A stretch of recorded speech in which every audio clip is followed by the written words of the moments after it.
가난한 사람들 입장에서 범지구적인 자본주의 혜택은 한 국가의 모든 국민들에게 돌아가지만은 가장 확실하고 큰 혜택을 빈민들에게 돌아갈 것이다. 만약에 가난한 사람들의 입장에서 계획을 시도한다면은 그 주저는 이미 전쟁에서 절반의 승리를 거두었다고 할 수 있다. 그런 지도자와 대다수의 국민들은 어떤 반대나 저항에도 대단히 강력하게 대처할 것이다. 그러나 전쟁에서 승리하려면 지도자는 확실히 사회를 구축하는 데 필요한 사실을 확보해야 한다. 이 과정에서 기본적인 조사가 필요하다. 계획가들은 직접 거리로 나가 가난한 사람들의 입장에서 현실을 바라봐야 한다. 공식적인 통계 자료에는 그들에게 필요한 정보가 담겨 있지 않다. 실제적인 현실과 정확한 수치는 오직 종 모양 단지의 외부에서만 파악할 수 있는 것이다. 1980년대의 페루의 빈민들이 합법적인 재산에 접근할 수 있는 가능성에 대해 연구하기 시작할 무렵에 내가 컨설팅을 의뢰했던 모든 법률 자문회사들은 자본에 접근할 수 있는 합법적인 사업을 시작하는데 고작 며칠이면 충분하다고 장담했다. 나는 그 대답이 나와 내 변호사들에게는 적용되지만은 대다수의 페루 국민들에게는 해당되지 않을 거라는 사실을 직감했다. 따라서 나와 동료들은 리마의 한 판자촌에서 미싱 2대로 운영되는 의료공장을 설립하기로 결정했다. 가난한 사람들의 입장에서 그 과정을 체험하기 위해 우리는 리마의 기업가들이 합법적인 절차를 모두 마치는 데 소요되는 시간을 정확히 측정하기로 했다.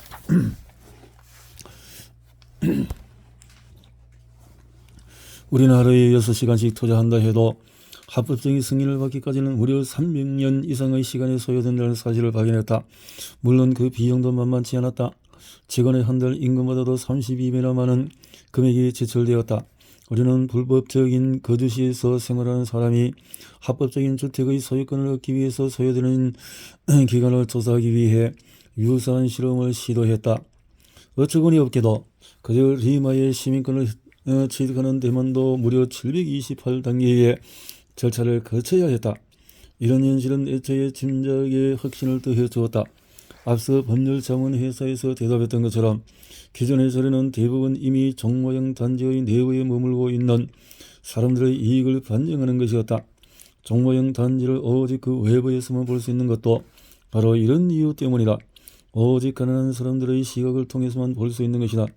일단 이런 정보를 확보했다면 정부는 빈민들의 이해와 참여를 이끌어낼 수가 있다. 그러면 그들은 정부의 계획을 적극적으로 지지할 것이다. 빈민들은 지속적인 피드백을 통해서 계획의 성공을 위해 필요한 실제적인 사항들을 제공하면서 가장 효과적인 홍보 장치가 될 것이다. 이것이 바로 페루에서 일어난 계획이었다. 1984년에는 1994년까지 나와 동료들은 종모형 단지를 들어올려서 얻을 수 있는 이점을 사람들에게 알리기 위해서 전력을 다했다. 우리의 목표는 겉으로 드러나지 않지만은 계획을 요구하는 전국적인 공감대가 형성되었다는 사실과 가난한 사람들의 자산을 형식화하는 것이 정치적인 필승 전략이라는 사실을 정치인들에게 증명하는 것이었다. 1980년대 후반에 이루어진 여론조사 결과들은 이 사실을 입증하고 있다. 합법적인 재산체제로 전환하자는 우리의 제안은 무려 90%에 육박하는 찬성률을 보였다. 이런 수치가 있었기 때문에 1988년과 1999년 초반에 우리가 페루의 의회에 제출한 형식화에 대한 법안이 만장일치로 통과된 것은 전혀 놀랄만한 사건이 아니었다. 1990년 대통령 선거 기간 중에 소설가이자 민주보수연합의 후보인 마리오 바르가스 룰사와 전폭적인 대중의 지지를 통해서 결국 대통령에 당선된 알베르토 후지모리를 비롯한 모든 후보는 열성적인 사회주의적인 현직 대통령 알란 가르시아와 함께 형식화 안건에 서명했다. 비록 그 시행 과정이 너무나 엉성하고 불완전했지만 오늘까지도 이 형식화는 페루의 정치사에서 전례가 없는 확고부동한 정책으로 남아있다. 이런 상황에서 계획가들과 계획에 찬성하는 여론에 직면한 정부는 재산에 대한 모든 문제를 경제 성장의 안건으로 다루는 극적인 전환을 시도할 것이다. 만약에 충분히 감당할 능력이 된다면 가난을 구제하는 일은 더 이상 자선으로 여겨지지 않을 것이다. 이제 가난한 사람들의 미래는 성장을 지향하는 정부의 정책에서 가장 위쪽에 자리할 수가 있다. 개혁을 주도할 엘리트 집단, 인구의 대다수를 차지하는 빈민들의 경제적인 잠재력이 드러나고 개혁을 지지하는 그들의 의지가 명확히 밝혀졌다면 개혁가들은 엘리트에게 시선을 돌릴 것이다. 이 순간이 바로 정모형 단지를 들어올리는 혜택이 오직 가난한 사람들에게만 돌아간다는 그들의 환상이 깨어지는 시점이다. 간격이 벌어진 계층 사이를 이어주는 것은 단순히 보편적인 사회의 선이 아니다. 이런 합법적인 통합은 한 국가의 거의 모든 이익 집단에게 도움이 될 수가 있다. 예를 들면 불법적인 영역을 법체제로 흡수하는 것은 대규모의 저예산 주택 정책을 유도한다. 이런 정책을 통해서 가난한 사람들은 현재 거주하는 불법적인 영역의 집보다도 훨씬 시설이 좋은 집을 훨씬 더 저렴한 비용으로 구할 수가 있다.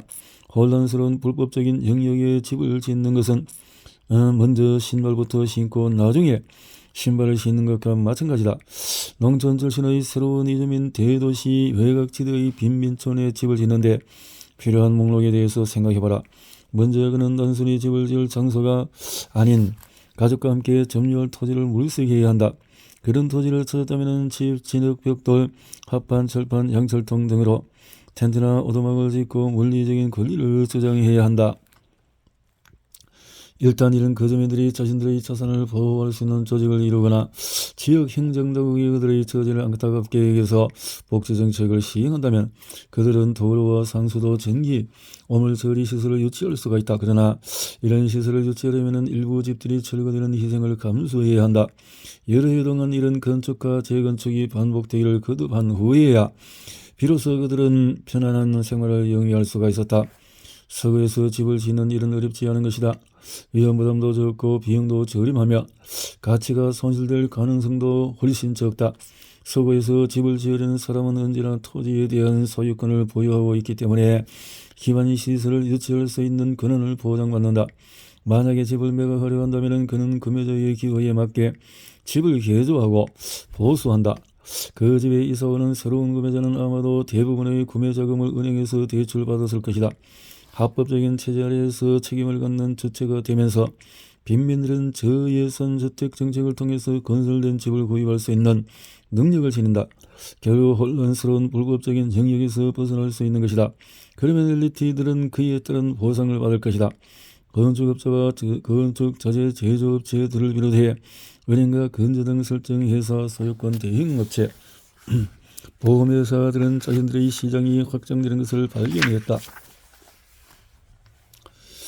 결과로 정부와 기업가들은 판촉 활동과 이윤 보장은 물론이고 부채와 요금 및 세금 징수를 위한 정보와 주소지를 확보할 수가 있다.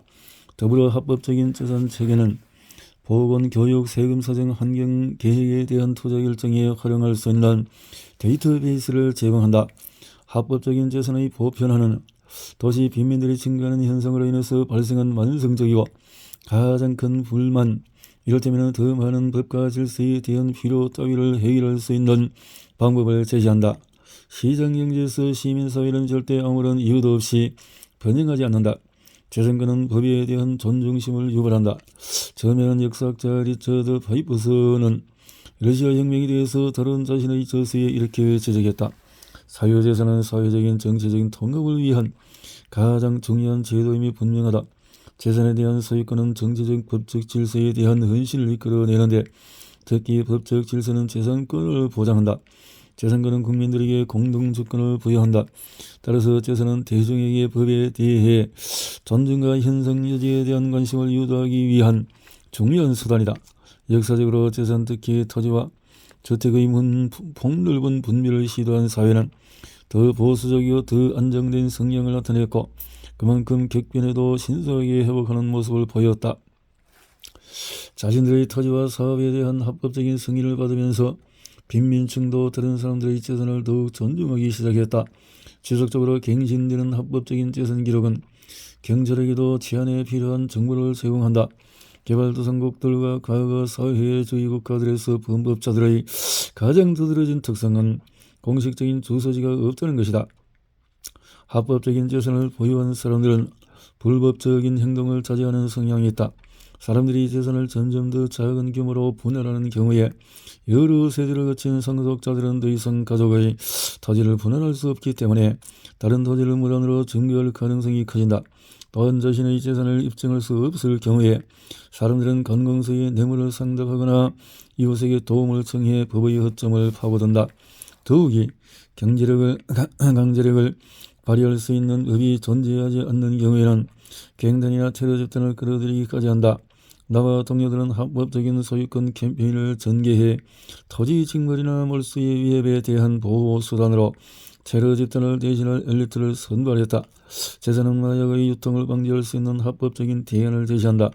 만약에 불법적인 토지 소유주의 신분에서 벗어날 수 없다면 농민들이 단기적인 수입을 거두기 위해 선택할 수 있는 유일한 방법은 코카인이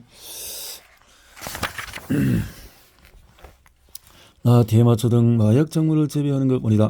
마약 거래를 통해서 벌어들이는 돈은 개발도상국들의 일부 지역에 거주하는 영세 농민들에게는 사실상 그들이 접근할 수 있는 유일한 신용이다.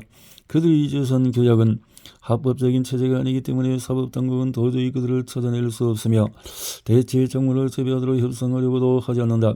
이들은 합법적인 보호가 이루어지지 않는다는 사실은 마약 작물을 재배하는 농민들이 자산을 보호하기 위해 자체적으로 결속하거나 마약 조직에 의존해야만 한다는 것을 의미한다. 이런 토지 소유주들을 수용하는 합법적인 재산 체제가 없다면 마약 작물을 재배하는 농민을 통제하고 마약 조직을 추적하고 환경오염을 일으키는 범법자들을 파악하는 일은 사실상 불가능해진다. 결국 정부가 자신들의 이익을 보호하기 위해서 사람들이 창출해낸 치밀한 불법적인 규약을 간파할 수 있는 방법이 전혀 없는 것이다. 재산의 합법화는 단순히 가난한 사람들을 위한 자선 정책이 아니다. 소유주들을 책임을 갖는 주체로 만들고 그들에게 확실한 소유권을 부여하는 시장을 창출한다면 시장은 확장되고 법과 질서가 확립되며 기득권 층에게도 이익이 돌아갈 것이다. 기득권층의 저항. 일단 계획가들이 빈민층과 일부 엘리트를 확보했다면 이제 현상 유지를 위해서 운영되는 관공서와 소설 사무소를 공략할 시간이 된 것이다. 그 대상은 바로 법률가들과 기술자들이다. 법률가 집단. 개혁은 법을 확장하기 때문에 이론상으로 합법적인 사회는 개혁을 선호해야만 한다.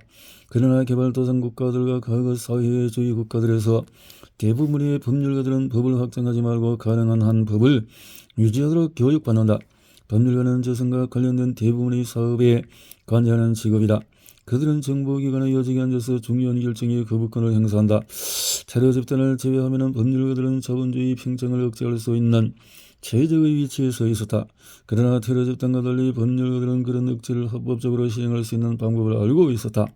기업가들과 국민들이 자본과 자본주의를 구축한다면 법률가들은 재산 개념을 전환이 가능한 명시화 형태로 고정하고 그 개념을 성문화한다. 소유권의 보장, 소유주의 책임 범위, 거래의 시행 한계는 궁극적으로 법률가들이 제정하는 규칙과 절차에 의해서 구체화되어야 한다. 법률가는 소유권, 등기, 선표권, 저작권, 약속음, 환음, 특허권 등 모든 형태의 합법적인 재산을 완성하는 전문직이다. 내가 만났던 개혁가들은 모두 법조계에 종사하는 사람들을 자신의 적이라고 여기고 있었다. 1960년부터 1980년까지 52개국에서 수집한 자료를 바탕으로 사마르 K 타타와 제프리 B 뉴컨트는 노동력에서 법률가들이 차지하는 비율이 증가할 때마다 경제 성장률은 감소한다는 재미있는 연구 결과를 발표했다. 특히 수많은 개혁가들을 자극하는 것은 법률가들이 형편없는 재산체제에 대한 비난을 드는 사람들에게 전가하는 방식이다. 나라의 딱은 법률가들이 합법적으로 발행된 소유권이 사용하기 어렵거나 불가능하다는 사실을 인정하면서도 기존의 재산법을 건정하는 모습을 보았다. 흥미로운 사실은 이따금 재산개혁을 시도하는 법률가들의 노력에 대해 가장 강력히 비난하는 세력이 바로 동료 법률가들이라는 것이다. 이런 노턴 심슨은 동료 법률가들에게 이런 글을 남겼다. 법률가들은 자신들의 방식에 대한 사소한 변화조차 받아들이려고 하지 않는 것으로 악명이 높다. 다이아몬드를 절단하기 위해서 다이아몬드가 필요하기 마련인데 대부분의 국가에서 소유권 등기 처리는 대체로 법률가 한 사람의 노력에 의해서 탄생한다. 그는 현역 동료 집단의 노골적인 반발에 직면하지만 어쩌면 소극적인 반발이 더 치명적일 수도 있다. 소극적인 반발은 외부로 드러나지 않기 때문에 진보를 저해할 수 있다. 수많은 법안들이 현역 법률가들의 지지를 받은 후에 후울뿐이거나 터무니없는 구호로 그치는 탓에 열매도 맺지 못하고 시들어버린다. 어떤 법안들은 그 시행 절차가 지나치게 장기적인 탓에 거의 신뢰를 발휘하지 못한다. 이런 법안은 기존의 판례를 위협하지 않기 때문에 법조계의 지지를 받지만 애초에 그 법안이 지향했던 목표를 이루지는 못한다. 이따금 법률가들은 다른 교칙들은 모두 역정적이어야 한다는 사실을 인정하면서도 유독 법만은 보수적이어야 한다고 주장한다. 이처럼 법을 승부하는 분위기는 그 결과에 상관없이 계획을 지지하는 일부 법률가들이 동료 법률가들에 의해서 처방당할 위험까지 무릅쓰는 극단적인 상황에 이르게 할 수 있다. 계획가들에게 반가운 소식이라면 가장 유능한 법률가들이 법은 국민들의 삶에 봉사하기 위해서 만들어진 것이지 다른 목적을 위해서 만들어진 것이 아니라고 믿는다는 사실이었다. 결국 통합적인 재산체제를 혈망하는 정부는 반드시 법조계의 협력을 얻어내기 위한 세심한 전략을 준비해야 한다.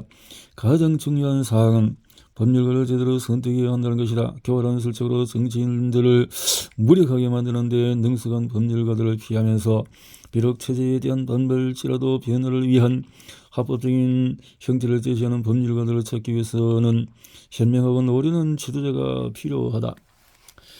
다행스러운 사실은 모든 국가들에는 개혁을 추구하는 법률가들이 존재하고 있고 일단 개혁을 위한 항목들이 확정되면 개혁에 필요한 사람들을 제대로 선발해낼 수 있다는 것이다. 수많은 사람들은 변화를 주도하는 핵심 요소들이 법체제의 외부에 존재한다고 생각한다.